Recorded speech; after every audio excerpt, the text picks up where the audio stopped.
Und das Gefühl wird sich immer bewegen. Ein Gefühl ist einfach ein energetisches Phänomen, was niemals statisch ist und niemals bleiben wird. Also selbst wenn ihr die Liebe findet, selbst wenn ihr diese göttliche Einheit findet, wird es nicht bleiben.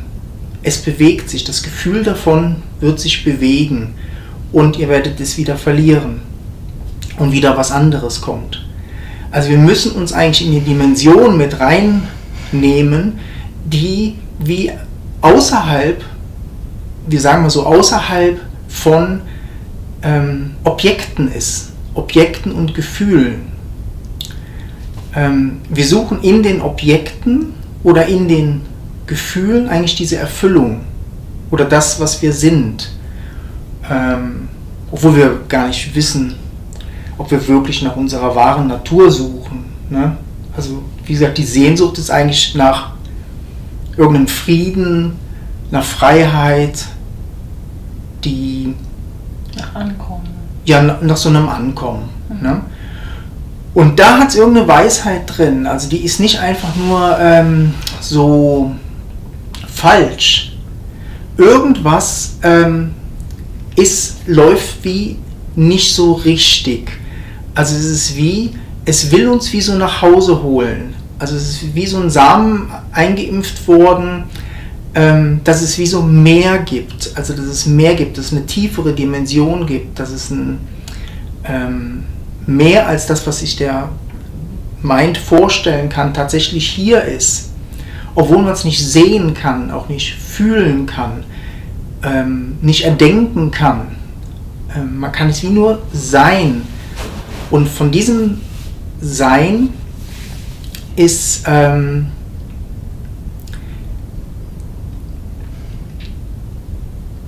kommt eigentlich diese Sehnsucht. Also da kommt eigentlich dieser Impuls von diesem Zurückkommen. Und dieses Zurückkommen, das endet eigentlich immer wieder hier mit den Gefühlen, die tatsächlich da sind, mit den Unangenehmen und mit den Angenehmen. Einfach mit dem, was tatsächlich wie so da ist. Und das ist am Anfang, ist das manchmal schon so ein bisschen ein Schrecken, weil wir wollen ja eigentlich wie so von hier weg in irgendwas, wo sich vielleicht mega schön anfühlt oder das ist eigentlich das, warum das manchmal so hart ist, wenn wir sagen, dass das, was wir suchen, hier ist. Ne? Weil wir eigentlich alles tun, um nicht hier zu sein. Weil dieses Hiersein, da wo wir vielleicht gerade stehen im Leben, sich manchmal so schrecklich anfühlt und wir eigentlich nur weg wollen. Und wenn dann irgendwo was kommt, da erfährst du Einssein oder da erfährst du ein Aufatmen oder so, ist das natürlich wie, oder will ich hin? Ne? Und das ist auch mega schön, weil das eigentlich wie diese Sehnsucht weckt, wie du eben sagst, dass es vielleicht mehr gibt. Und es ist mega schön, wenn wir uns nach diesem Meer auch sehnen oder wenn wir da wie so eine Hoffnung haben. Weil es stimmt ja, es gibt auch mehr. Ja, ne? Aber es wird niemals erfüllt. Wir können es uns so nicht vorstellen, dass es hier ist, in dem, was wir so schrecklich finden. Wir denken halt, es ist da. Und jede dieser Wege, die man dann manchmal so geht, oder die geben uns oft das Gefühl, dass es wie, da finde ich es. Ne? Und dann findet man das manchmal kurz, manchmal länger. Aber es wird nie bleiben. Also es wird sich immer wieder verändern, selbst wenn wir manchmal kurz ein Gefühl von Aufatmen, von tiefer Liebe, von tiefem Ankommen, von Einssein fühlen, werden wir immer wieder feststellen, dass es wie wieder weggeht. Und das ist das Gefühl eigentlich, wie durchs Leben wie wieder genommen wird. Ne? Und das ist was, wo oft so der schmerzhafte Prozess irgendwo ist, das wie zu erkennen. Und oft kommt dann manchmal so eine Verzweiflung halt dann auch rein und so, ja gut, der spirituelle Weg, das bringt ja auch nichts, also bin ja dann auch wieder hier. Ne? Aber dieses hier, was wir scheren oder was wir teilen, ist nicht das Hier vom Verstand. Das ist nicht das, was man normal erlebt als hier. Wir müssen wie tiefer in das hier rein vom Verstand und eigentlich den Verstand wie so eigentlich aufdecken, diese Bilder,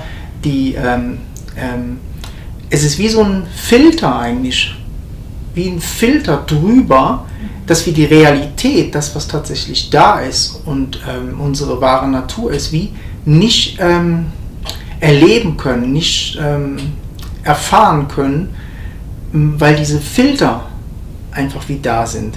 Und diese Filter werden aber gestärkt, also energetisch gestärkt, wenn wir nach was suchen. Also wenn wir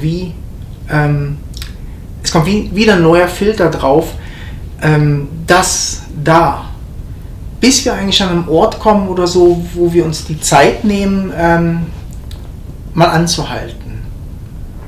Mal anzuhalten und das, was hier ist, vielleicht einfach erforschen.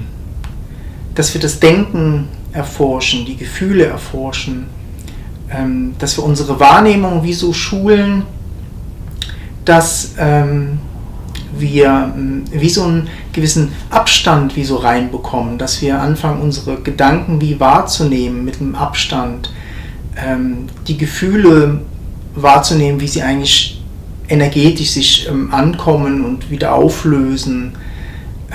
Und das hilft uns eigentlich immer mehr, so wirklich hier in dem, was da ist, so eine tiefere Dimension nach vorne zu holen. Eigentlich im wirklichen Hier. Ne? Ja. Also wir leben eigentlich in einem erdachten Hier. Also wir leben in unseren Gedanken und Vorstellungen, wie wir zu sein haben, wie die Welt zu sein haben, was wir machen müssen, was wir nicht machen dürfen, wie was zu sein hat oder so. Ne? Und in diesem werden wir dieses, wovon wir reden, nie finden. Auch in diesem, ich muss eigentlich nur so und so, keine Ahnung, so und so viel loslassen oder ich muss so und so viel lieben oder ich muss so und so viel tun oder nicht tun oder so. Ja, sondern wenn das eigentlich wie Raum kriegt und wie das andere mehr durchkommen kann, also dass wir in dieses Wirkliche hier wirklich eintauchen können und nicht mehr in diesem Erdachten hier. Und dafür braucht es halt wie so die Selbsterforschung. Also wir müssen eigentlich den Mut haben, das, was hier ist, tatsächlich zu erforschen. Ne? Also nicht eigentlich ein Weggehen, sondern tatsächlich zu erforschen, gibt es hier was tiefer ist? Gibt es hier was, wo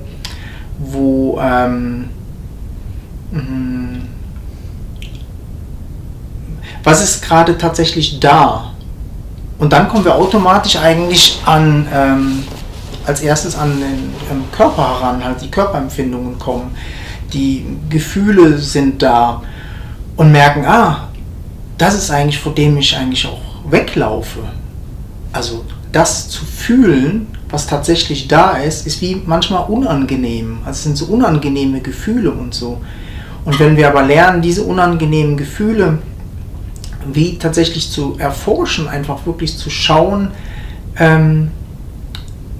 was ist das, was bewegt sich da, was wird getriggert vom Leben, wann hört das Gefühl auf, also wann löst sich das auf, in was löst sich das auf. Mit so Fragen erforschen wir einfach immer mehr so das Jetzt, was so da ist. Und das bringt uns wie eigentlich immer mehr in das Wirkliche hier. Ja, ne? Von dem, was wir reden. Und das ist anders als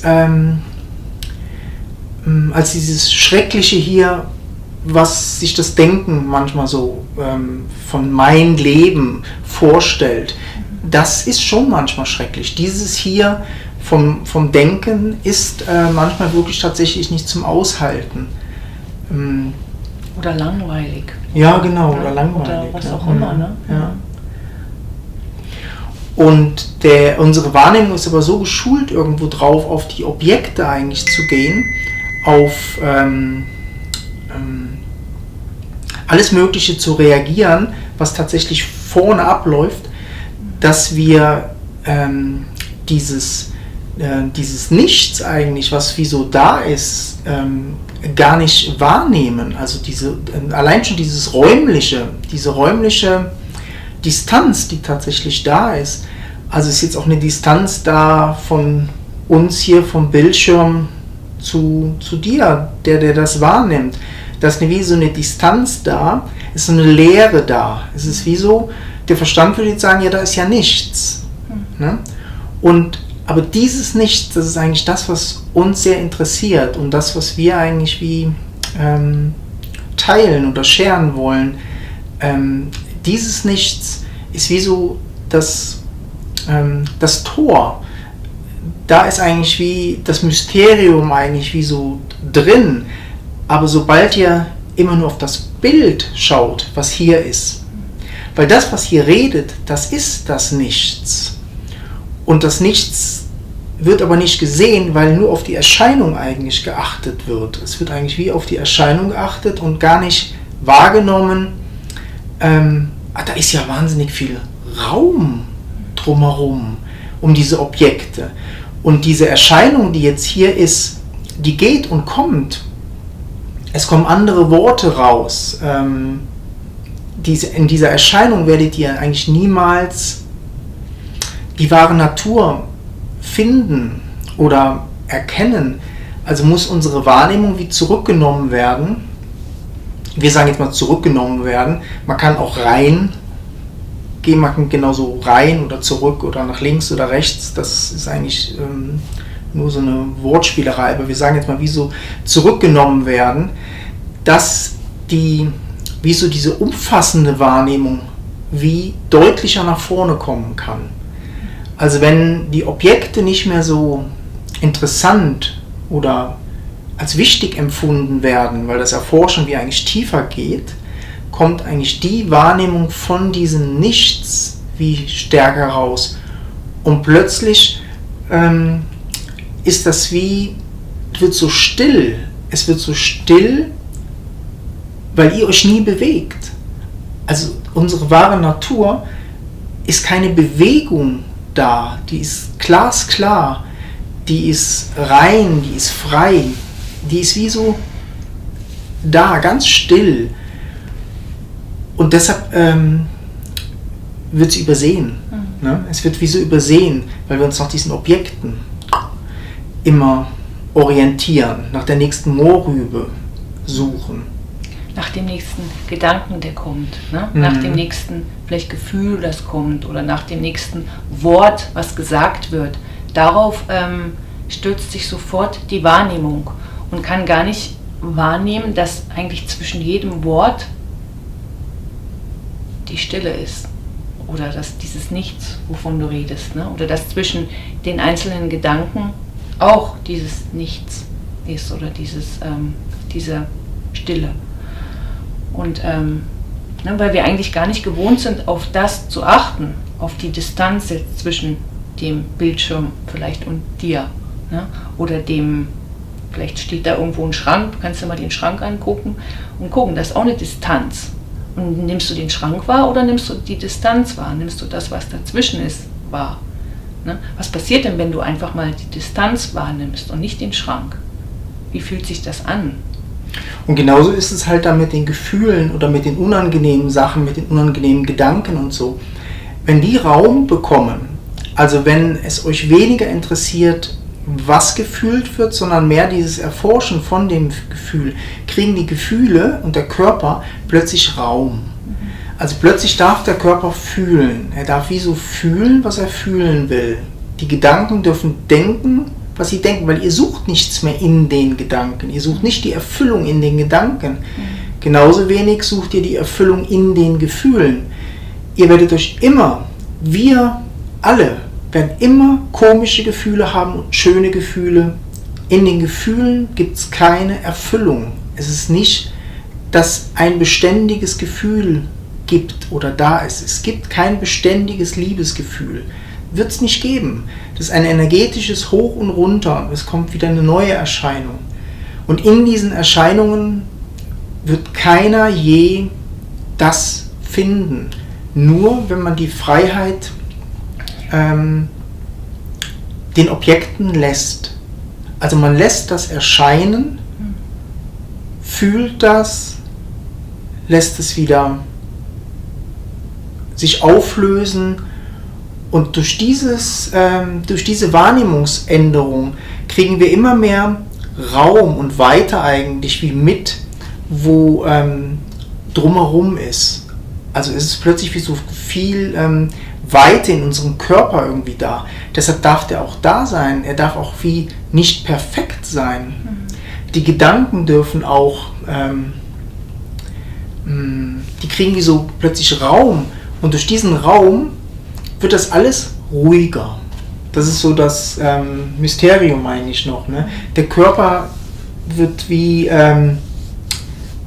geliebter, also er kriegt mehr Raum. Er wird wie, die Wahrnehmung gibt dem Ganzen eigentlich, man könnte wie so sagen, die Wahrnehmung ist eigentlich diese Liebe von der Existenz zu dem, was erschaffen wird. Und wenn ein Gedanke kommt, ist die Liebe da, diesen Gedanken wahrzunehmen, dem Raum zu geben und aufzulösen.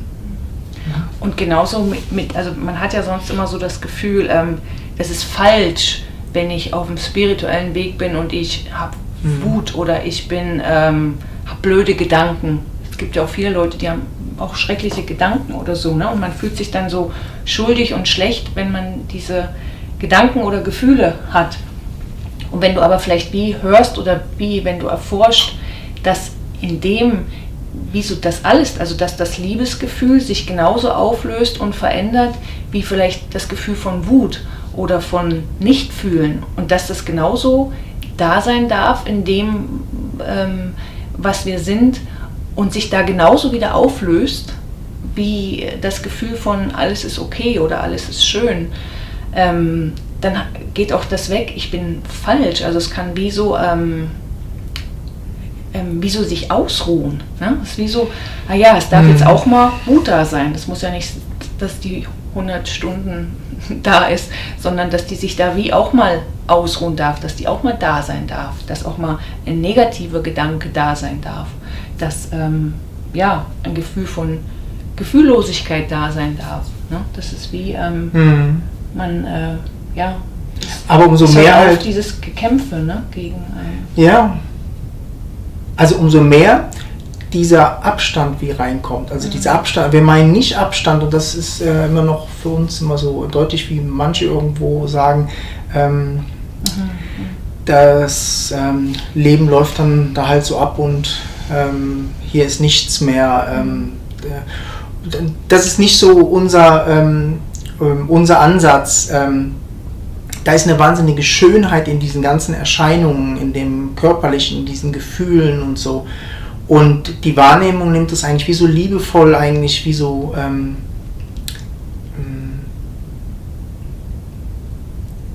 gibt dem wie so Raum, also es gibt dem wie so Raum oder so.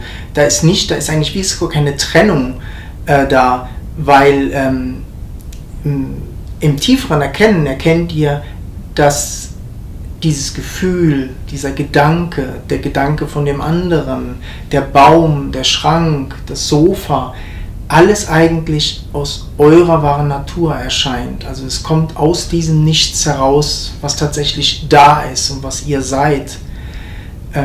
Und dadurch sind alle Erscheinungen halt, kriegen wie so ihren Raum und alles liebt eigentlich wahrgenommen zu werden. Also es ist wie auch wenn es in dir erscheint. Ne? Ja. Also auch wenn in dir das erscheint, was sich vielleicht schrecklich anfühlt, kriegt das genauso Raum. Ne? Und wenn sich ein Gefühl, was sich schrecklich anfühlt, Raum bekommt, ne? Also wenn ich das Gefühl hier habe, in meiner Brust oder in meinem Bauch oder in meinem Kopf oder wo auch immer, und ich einfach wie so merke, das kann einfach da sein, ne? Und das kann sich vielleicht ausdehnen und ausweiten und das kann wie, ich kann das einfach jetzt mal fühlen und aushalten, dann fängt das an, wie aufzuatmen und wie, Und es fängt sich schlussendlich an, aufzulösen in das, was du bist.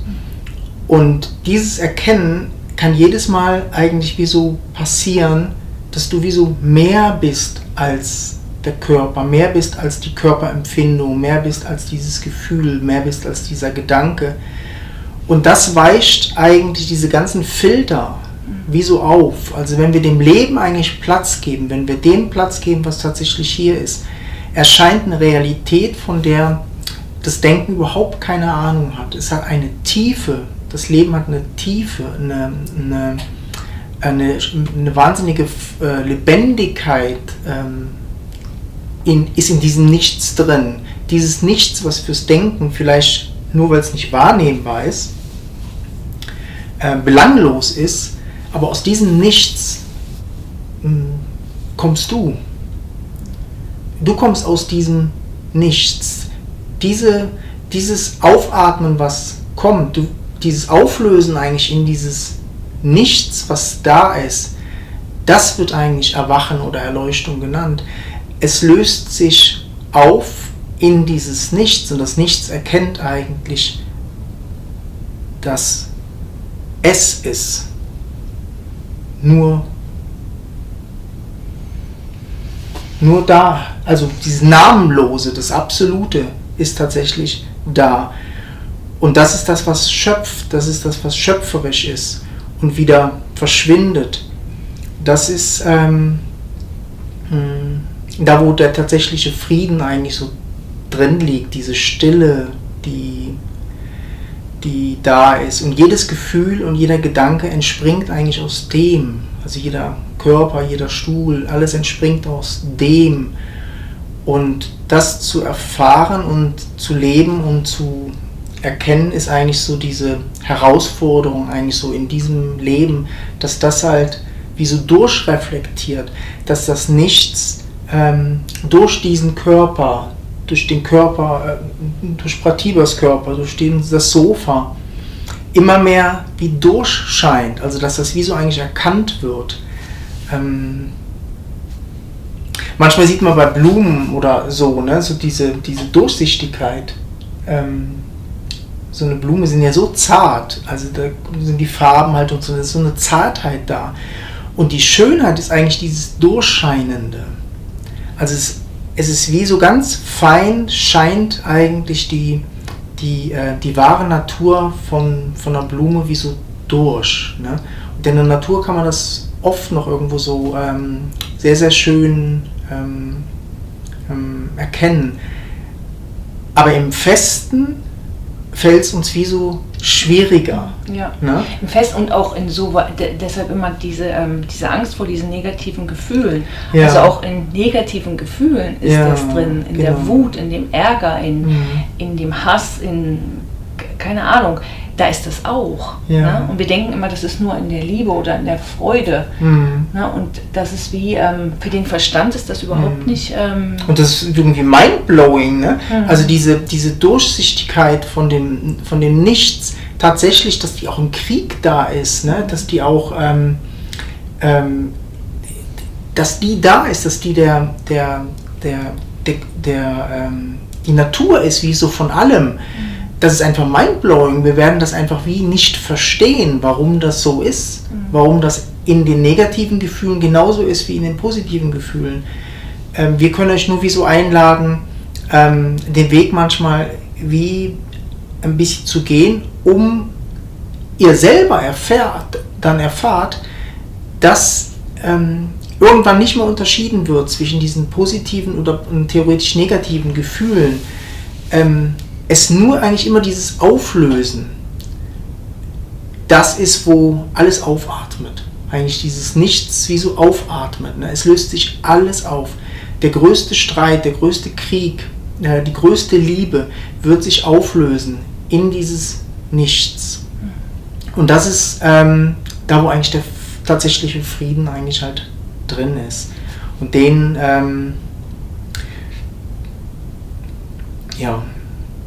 ist das, was wir eigentlich scheren.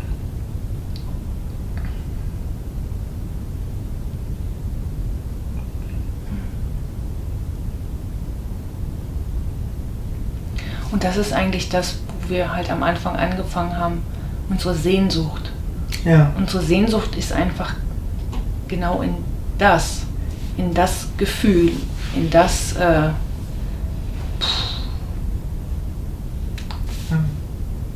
in diesem mindblowing Nichts sich aufzulösen. das ist eigentlich unsere tiefste Sehnsucht. Und wenn wir tiefer gehen als das Gefühl oder ein Gedanke, werden wir das merken. Wir suchen nicht tatsächlich nach einem Gefühl. Wir suchen sogar noch tiefer. Wir wollen uns eigentlich in dieses Nichts auflösen, was einfach unser Geburtsrecht ist, weil es gibt nichts anderes als das. Und das ruft euch nach Hause. Das ist das, wo sich alles auflösen wird. Jedes größte Ego-Gedanke, die größte Vergangenheit, die größten Schicksalsschläge, die größten Traumas oder so, werden sich alles in diesem Nichts auflösen. Und dieses Nichts wie zu Lebzeiten sozusagen zu leben und zu scheinen zu lassen, ist eines der schönsten und wertvollsten Sachen, denke ich, die tatsächlich passieren können. Diese Durchscheinbarkeit, dieses Nichts in dem Allen zu erkennen, ist eigentlich das, wo mitten im Leben, ja. Wo Liebe erscheint in diesen Augenblicken der Unendlichkeit.